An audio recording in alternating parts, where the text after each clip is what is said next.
ఇప్పుడు మన ఆయుర్వేద ఆహార కార్యక్రమంలో సంజీవని. సో సంజీవనిలో ఎవరికి సంజీవని లాంటి ఔషధాన్ని అందిస్తున్నారు? సో మనకి సంజీవనిలో కూడా మనం ఒక ప్రత్యేకమైనటువంటి ఔషధం తయారు చేసుకోబోతున్నాము. అది ముఖ్యంగా కూడా చిన్నపిల్లలకు బాగా ఉపయోగపడుతుంది. అలానే ఎవరికైతే కడుపులో ఎక్కువ వామ్స్ ఉంటాయని చెప్పామో, సో ముఖ్యంగా చిన్నపిల్లలకు చాలా ఉపయోగపడుతుంది. సో ఆ వామ్స్ అన్నింటినీ మనం 6 monthsకి ఒకసారి టాబ్లెట్ ఇస్తూ ఉంటాము. బట్ స్టిల్ ఒక్కొక్కసారి ఎక్కువగా ఉంటుంది, కడుపులో నొప్పి రావడం, మజిల్స్ అంతా కూడా వీక్ అయిపోవడం. సో ఇలాంటి అన్ని చిన్న చిన్న విషయాల నుంచి వాళ్ళకి ఉపశమనం కలిగించడానికి మనం ఒక ఔషధం తయారు చేసుకోబోతున్నాం. ఏంటి మమితికి అది? అదే వంశలోచన కషాయం.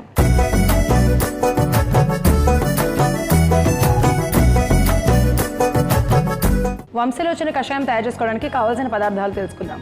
వంశలోచన ఆకులు, అల్లం ముక్కలు. కావాల్సిన పదార్థాలు తెలుసుకున్నాం కదా, ఇప్పుడు ఎలా తయారు చేయాలి, వాటి వల్ల ఎలాంటి ఆరోగ్య ప్రయోజనాలు ఉన్నాయో కూడా చూసేద్దాం. సో మ్యామ్, ముందుగా ఏం చేద్దాం? సో ముందుగా కషాయం అనుకున్నాం కాబట్టి మనం స్టవ్ వెలిగించేసుకొని నీళ్ళు పోసేసుకుందాం. 2 glasses.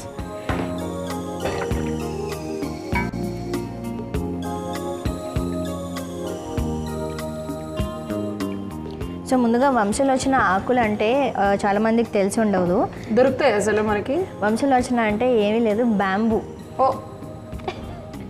సో సంస్కృత్లో వంశలోచన అంటారు, మన తెలుగులో దీని బ్యాంబూ అంటారు, బొంగు అని కూడా అంటారు. సో మనం బొంగులో చికెన్స్ అవన్నీ కూడా ఎందుకంటే ఔషధ విలువలు ఎక్కువగా ఉన్నాయి కాబట్టి దాన్ని కూడా వాడుతున్నారు. మనం మాత్రం ఇప్పుడు వీటి ఆకులు మాత్రం వాడుతున్నాం. సో చూసారా, ఇవి చాలా అంటే మనకి చాలా గుచ్చుకున్నట్టుగా ఉంటాయి అన్నమాట. సిల్కీ టెక్స్చర్గా ఉంటుంది ఆకులన్నీ కూడా. సో చూడండి, ఇంత లైన్స్ కూడా రిడ్జెస్ బాగున్నాయి. ఓకే, సో ఇప్పుడు మనం ఈ ఆకులను మనం యూస్ చేస్తున్నాం అనమాట. సో ఇప్పుడు దీనిలో ఒక 2 to 3 ఆకులు మనం చక్కగా తుంపేసుకొని మనం దాన్ని కషాయంలాగా తయారు చేసుకుంటాం. ఓకే, సో ఇప్పుడు ఈ బ్యాంబూ ఆకుల్ని ఇప్పటివరకు మీరు అన్నట్టుగా ఏంటంటే కేవలం స్టెమ్ మాత్రమే యూజ్ చేసాము, కానీ ఆకులలో కూడా ఈ ప్రయోజనాలు ఉన్నాయని తెలిస్తే వాటిని కూడా విరివిగా వాడేస్తారు. సో ఏం ఆరోగ్య ప్రయోజనాలు ఉన్నాయంటే? సో మనకి వంశలోచన అంటే బ్యాంబూ ఒక స్టిక్, ఈ ఆకులు ఒకటి, అలానే సీడ్స్ కూడా ఉంటాయి అన్నమాట. సో వంశలోచన సీడ్స్, సో ఈ 3 కూడా మనం చక్కగా యూస్ చేసుకోవచ్చు అనమాట. అండ్ ఇది ముఖ్యంగా మనకి అబ్డామినల్ మజిల్స్ అంటే మన కడుపులో ఉన్నటువంటి మజిల్స్ రిలాక్స్ అవ్వడానికి. అంటే కడుపులో నొప్పి వస్తుంది కదా, నొప్పి ఎప్పుడు వస్తుంది? మనకి బ్లడ్ సర్క్యులేషన్ సరిగా లేనప్పుడు, లేకపోతే ఏదైనా వామ్స్ ఉన్నప్పుడు, అలాంటి కండిషన్స్లో, లేకపోతే ఇన్ఫెక్షన్స్ ఏమైనా అయినప్పుడు మనకు అలా నొప్పులు వస్తుంటాయి. సో అలాంటి చిన్న చిన్న ఇన్ఫెక్షన్స్ని తగ్గిస్తూ ఆ వామ్స్ అన్నింటిని కూడా తీసేస్తూ మనకి అబ్డామినల్ మజిల్స్ని రిలాక్స్ చేసే ప్రాపర్టీ మనకు దీనిలో ఉంటుంది అనమాట వంశలోచనలో. ఓకే, సో అందుకోసమే మనం ఇవి తీసుకుంటాం అనమాట. అంటే నులి పురుగుల సమస్యనే పోగొడుతుంది అంటారు. మరి అవి ఇవి వాడుతూ ఉంటాము, అంటే మందులు వేసుకుంటూ ఉంటాము. మామూలుగా నులి పురుగులు అనగానే మనకు కేవలం చిన్నపిల్లలే గుర్తొస్తారు, వాళ్ళకే ఉంటాయి మందులు. అంటే మనకి పెద్దగా ఆలోచించాం మనం, మనకు కూడా ఉంటాయా అని ఆలోచించాం, ఓన్లీ వాళ్ళకే వేస్తూ ఉంటాం.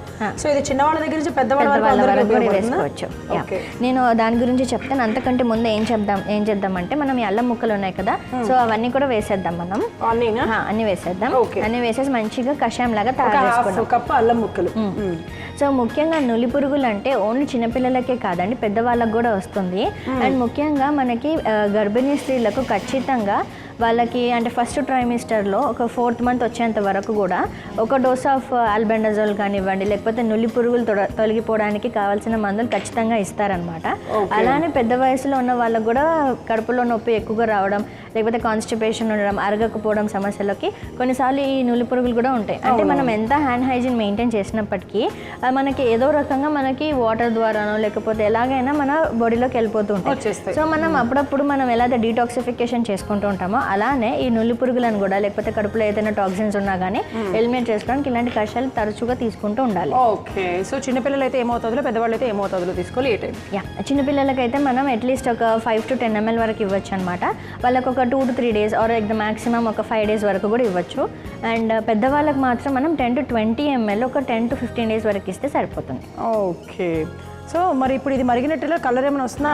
కొంచెం లైట్ గ్రీన్ వస్తుంది. ఇంకొక 2 to 3 minutes మనం మరిగించుకోవాలి. ఓకే. సో అయితే మరి అల్లం కూడా ఉంది కాబట్టి ఆ రెండు మిక్స్ అయ్యి మనకి తిన్న ఆహారం జీర్ణం అవుతుంది. అండ్ ఇంకా మనకి జలుబు దగ్గు నుంచి కూడా మనకు కొంచెం ఉపశమనం కూడా కలుగుతుంది. అండ్ ముఖ్యంగా ఎప్పుడైతే ఇంకా దీనికి ఇంకా అడిషనల్ పాయింట్ ఏంటంటే మనం ఇంకా ఎప్పుడు ఎక్కువగా యూజ్ చేయొచ్చు అంటే మహిళలకు వచ్చేటువంటి నెలసరి టైంలో కడుపులో నొప్పిగా ఉంటుంది కదా, సో ఆ టైంలో కూడా మనకు అబ్డామినల్ రిలాక్స్ అవ్వడానికి అంటే కడుపులో ఉన్నటువంటి కండరాలు రిలాక్స్ అవ్వడానికి కూడా ఈ ఔషధం బాగా పనిచేస్తుంది.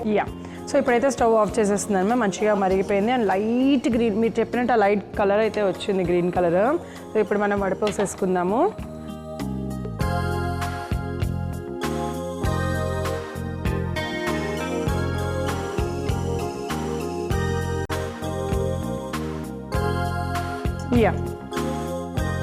సో చూసారు కదా ఎంత చక్కగా ఉందో డికాక్షన్. అంటే ఇది ఈజీగా కూడా మనం తీసేసుకోవచ్చు. అల్లం వేసాం కాబట్టి కొంచెం ఘాటుగా టేస్ట్గా కూడా ఉంటుంది. సో మన కడుపులో ఉన్నటువంటి అబ్డామినల్ మజిల్స్ రిలాక్స్ అవ్వడానికి, నులి పురుగులన్నీ పోగొట్టడానికి సో ఎంతో హితకరంగా ఉన్నటువంటి వంశలోచన ఆకుల కషాయం రెడీగా ఉంది. చూసారు కదా, విన్నారు కదా, ఎవరెవరికి ఉపయోగపడుతుంది, దీన్ని ఎలా తయారు చేసుకోవచ్చు, ఎంత మోతాదులో తీసుకోవాలి, అవసరమైన వాళ్ళు తప్పకుండా పాటించండి. మరి దీనికి కావాల్సిన పదార్థాలు, తయారు చేసే విధానం మరొకసారి మీకోసం. వంశలోచన కషాయం తయారు చేసుకోవడానికి కావాల్సిన పదార్థాలు: వంశలోచన ఆకులు, అల్లం ముక్కలు. వంశలోచన కషాయం తయారు చేసుకునే విధానం: ముందుగా స్టవ్ వెలిగించి గిన్నె పెట్టుకొని 2 కప్పుల నీళ్లు పోసి వేడి చేసుకోవాలి. నీళ్లు వేడయ్యాక అందులో వంశలోచన ఆకులు అలాగే అల్లం ముక్కలు వేసి మరిగించుకోవాలి. నీళ్లు బాగా మరిగాక స్టవ్ ఆఫ్ చేసి గ్లాసులోకి వడపోసుకుంటే కడుపులో నులి పురుగులను, మలబద్ధకాన్ని తగ్గించే వంశలోచన కషాయం రెడీ.